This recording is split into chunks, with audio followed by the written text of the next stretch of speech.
and neighbors are what improve our quality of life. At the Eye Center of North Florida, we are part of your community. We work, live, and play right next door. Come visit your local experts in eye care. The Eye Center of North Florida. 9 doctors, 1 vision, yours.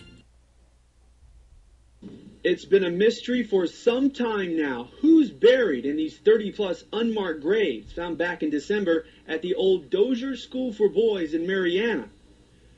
Friday, FDLE released the identities of the people who are buried in the graves, and investigators say there is no evidence the school staff caused or contributed to any of the deaths.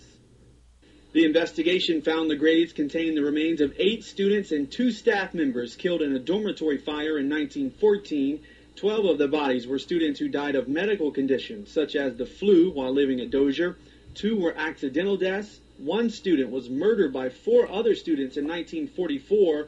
1 ran away from the school in 1940 and was later found dead.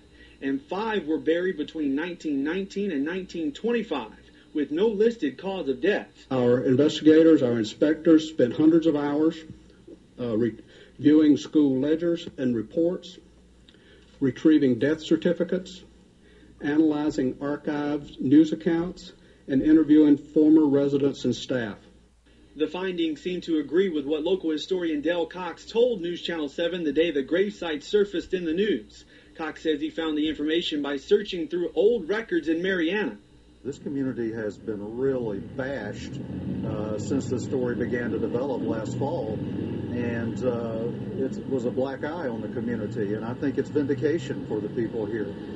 It's what we said all along, that those graves had nothing to do with any allegations of abuse at that school.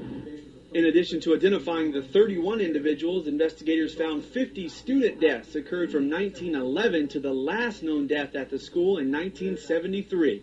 Most were accidental or health-related. In Panama City, Josh Gann, News Channel 7. The investigation of the unmarked graves is over, but FDLE officials are still investigating abuse claims by a group of former students known as the White House Boys. It was some of those men who claimed guards had murdered black students and buried them on the school's grounds.